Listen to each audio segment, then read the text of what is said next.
paz do Senhor, meu amado, bem-vindo de volta à nossa escola bíblica. Nós estamos estudando o livro de Isaías e nós já estamos no capítulo 34, 35. Então, pega a sua Bíblia, pega o seu caderno de estudos, ora ao Senhor, pede a Ele discernimento, entendimento, conhecimento, sabedoria, pede a Ele proteção, para que nós possamos desvendar dos seus mistérios. Nós, então, hoje fecharemos a primeira grande parte que vai até o capítulo 35. E fechamos também, dentro dessa grande parte, a quarta etapa, a quarta sessão, que é também do 28 até o 35. Então, vejamos lá. No capítulo 34, há uma profecia específica para Edom. E esta profecia é um anúncio de juízo final. Então o profeta, ele vai e volta nas suas profecias em relação às nações. Ele faz isso com a Babilônia, ele faz isso com a Síria, e aqui ele está fazendo isso com Edom. Então existem pedaços, partes específicas em que ele fala sobre as nações. Mas existe também algumas partes em que ele está falando de alguma coisa e depois ele faz um parênteses e fala sobre uma específica nação. É isso que está acontecendo aqui. Então ele estava vindo no capítulo 33, né, falando sobre a aflição e o livramento de Sião, e agora ele faz um capítulo específico sobre Edom, sobre o julgamento de Edom. E aí ele começa fazendo um pedido para que as pessoas, os ouvintes, prestem bastante atenção. Ele está dirigindo este pedido de atenção para todos os povos, para todas as nações. E olha que coisa interessante, ele também pede para que a criação, as coisas, os animais, vegetais, os montes, tudo o que foi criado, também preste atenção. Por que ele está fazendo isso? Porque isso é importante. É do interesse deles, é interesse de toda a criação, não só as nações, as pessoas, mas também aquilo que o Senhor criou. A proclamação que ele tem para falar é terrível.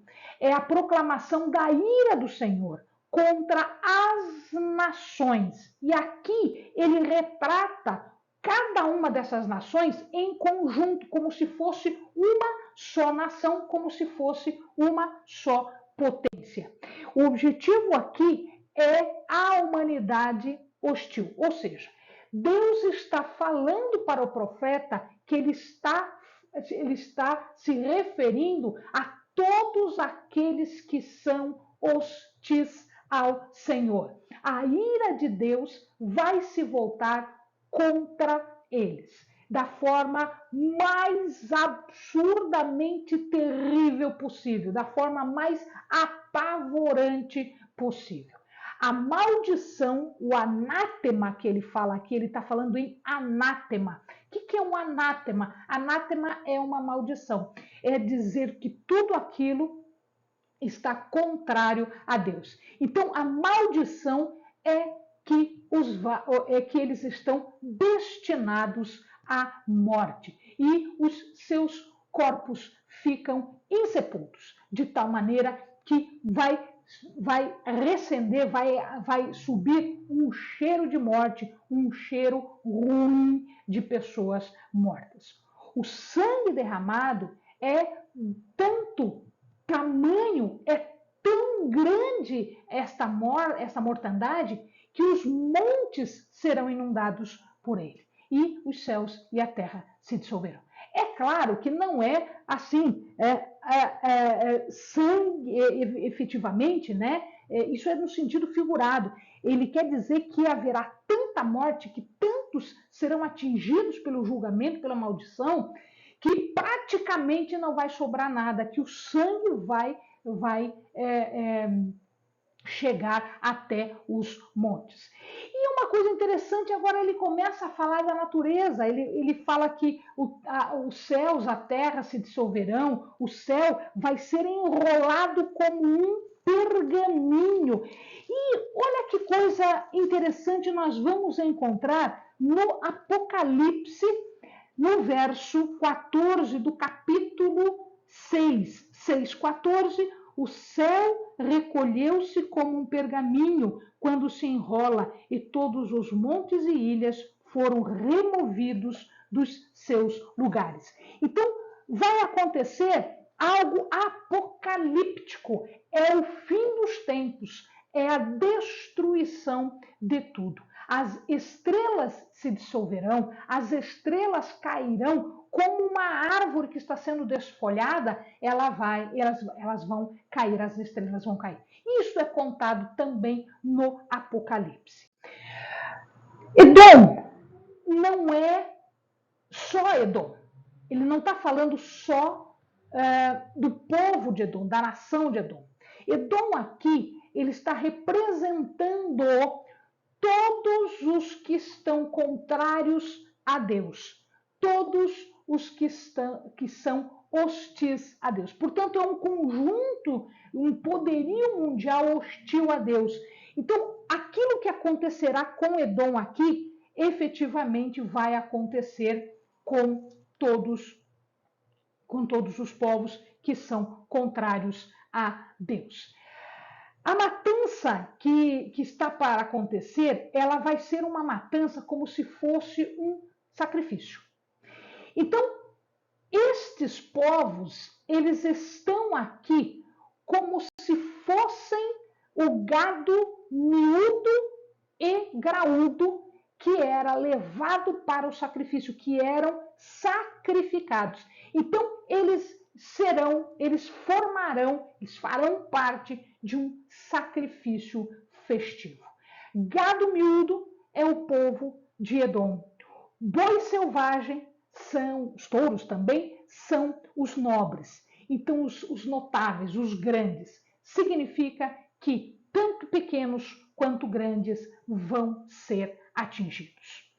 Ele cita Bosra. Bosra é uma das capitais dos edomitas, ou seja, vai ser atingido absolutamente tudo e todos os lugares, inclusive os mais poderosos, as capitais, as cidades maiores, serão atingidas.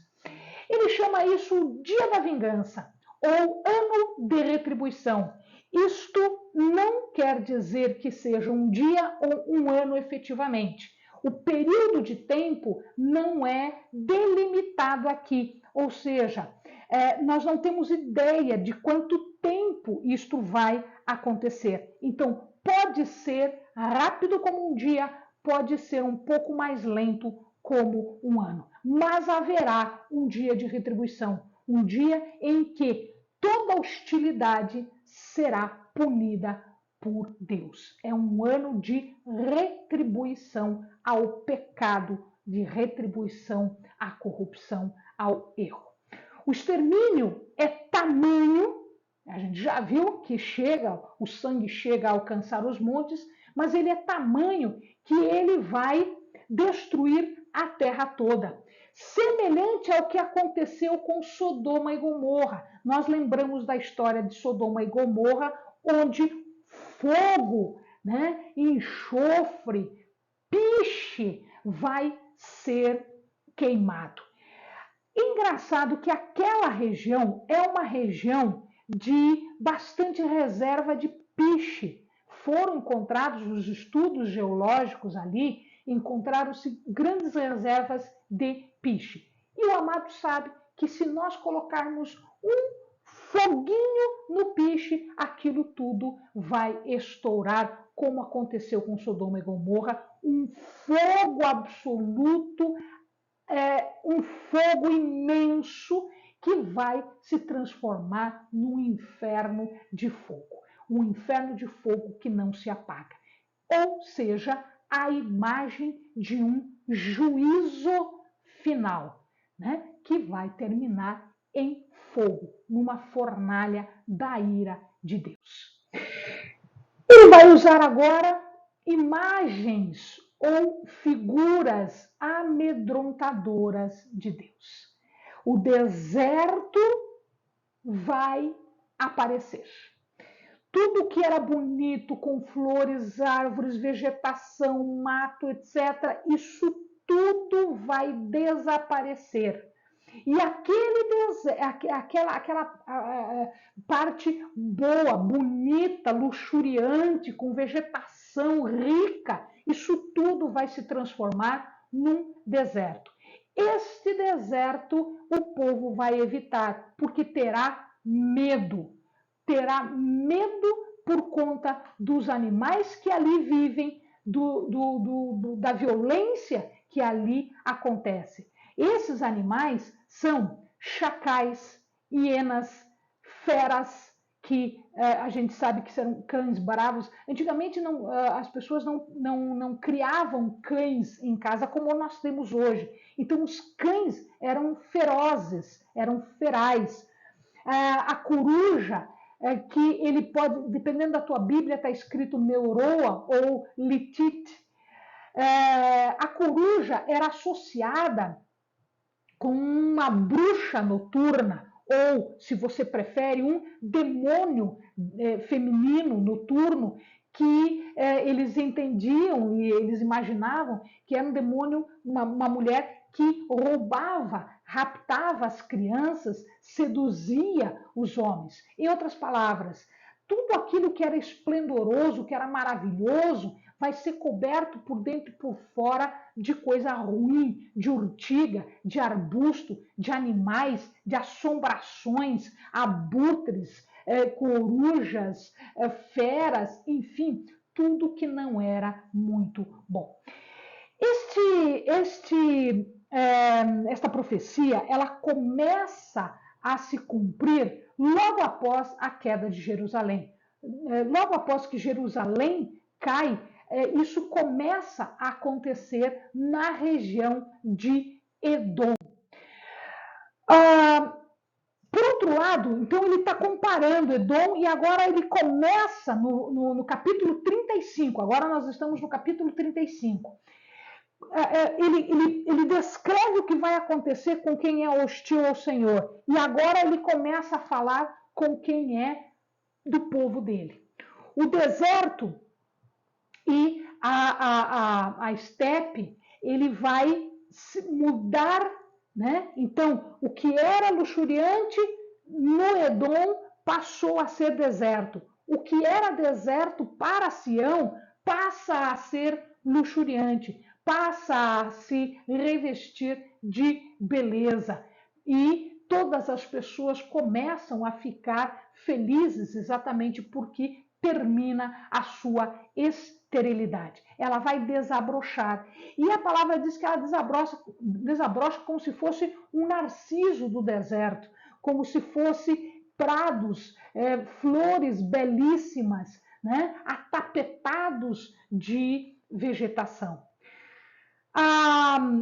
As florestas do Carmelo, as florestas de Bazã, que haviam sido destruídas, Saron e as suas flores, elas também vão voltar ao seu viço, ou seja, elas vão ser restauradas. O que nós temos aqui é uma restauração da natureza, seguida de uma restauração das pessoas.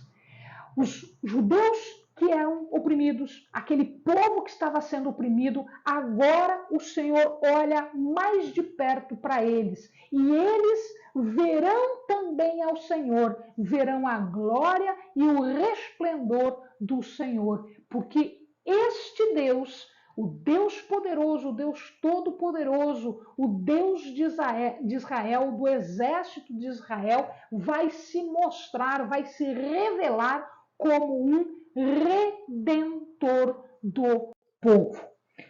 Muitos tinham perdido a esperança. As suas mãos ficaram fracas, seus joelhos ficaram vacilantes, seus corações ficaram desalentados, quebrados, frágeis. E estes estão sendo chamados agora para se fortalecerem em Deus, para se reerguerem, né, naquele que é o seu Redentor, o seu Salvador. Veja lá,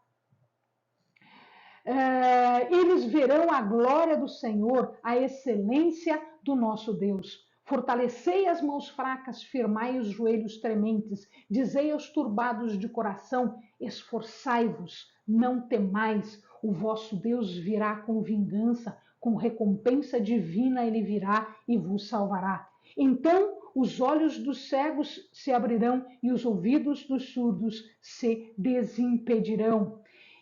Os coxos saltarão como o cervo e a língua dos mudos cantará. Ou seja, Deus está mudando aquela cegueira espiritual, aquela surdez espiritual em visão e audição perfeita, porque eles verão a Deus. Eles verão o seu Deus, Salvador e Redentor. Eles serão curados física e espiritualmente. E agora o deserto fluirá com águas, com torrentes, com águas refrescantes, frutíferas. É chegada a hora da redenção. E isto vai se refletir não só nas pessoas, como também vai se refletir na natureza. É chegado o momento em que aquela destruição será revertida. Amados, veja que coisa interessante isto aqui. Vamos ligar esta parte do juízo final àquela lá do Gênesis da criação. Quando Deus faz todas as coisas, ele o faz em perfeição. Quando Deus faz todo o paraíso, ele deixa tudo luxuriante, maravilhoso, frutífero, em paz e em harmonia. Até o momento em que o pecado entra no paraíso, Adão e Eva vão ser expulsos do paraíso. E o pecado começa a agir no mundo, até o momento em que Deus diz, chega, basta. Então, o que nós estamos vendo aqui é uma menção, é uma porção apocalíptica deste dia de julgamento, deste dia de juízo do pecado. As nações e os pecadores serão confrontados com o seu pecado. Inclusive a natureza vai sofrer. Nós já vimos isso aqui e vamos ver lá em Apocalipse. Isso vai acontecer. Tudo será destruído como se fosse uma reversão da criação. Aí Deus manda para nós um Messias. Deus manda para nós um Salvador, um Redentor. O que nós estamos vendo no capítulo 35, que fecha esse primeiro grande grupo de estudos de Isaías, e o que se verá também em outras passagens apocalípticas de outros autores, inclusive o Apocalipse propriamente dito, é que no momento específico haverá remissão e toda aquela destruição que aconteceu será recriada de novo. Árvores, águas refrescantes, poços de água frutíferos, ervas, juncos, cura espiritual, tudo se fará perfeito quando o Messias vier e redimir o povo de Deus. No final desse 35, ocorre então a menção de uma estrada santa. Se a estrada é santa, somente os santos poderão andar com ela. E então aqui o profeta está dizendo que só os santos de Israel andarão por ela. Como esta estrada é santa, assim Israel é nação santa. Como nós somos santos, um Israel espiritual. Nenhuma pessoa impura viajará por ela, pois é para o povo do Senhor. Então, nós vemos aqui, Ali haverá uma estrada, ela se chamará o caminho da santidade. O imundo não passará por ela, será para aqueles que andam pelo caminho. Os loucos ímpios não passarão por ela. Então, amados, neste momento nós vamos ter o reino messiânico. Nenhum leão, nenhuma besta fera, nenhum mal, nada, nenhum dano vai acontecer com aqueles que o Senhor resgatou, que o Senhor remiu, que o Senhor foi buscar do exílio e trouxe em segurança por esse caminho. Caminho, aqui na minha Bíblia, caminho está em letra maiúscula. E Jesus diz que ele era o caminho, o único caminho. Então, todos aqueles que andaram por este caminho, que viajarão para uma Sião celestial, para uma Sião que é criada e que é habitada com a presença do Todo-Poderoso Deus Salvador e Remidor, não haverá percalço, não haverá obstáculo, haverá sim cântico alegre, gozo sobre as cabeças. Né? E os remidos do Senhor voltarão e entrarão em Sião com júbilo. A alegria eterna coroará as suas cabeças. Gozo e alegria alcançarão, e deles fugirá a tristeza e o gemido. Amados, o nosso caminho está preparado. Jesus já veio e já o fez. Nós estamos trilhando este caminho e estamos caminhando para Sião, local de comunhão com o nosso Deus. Amém? Bons estudos.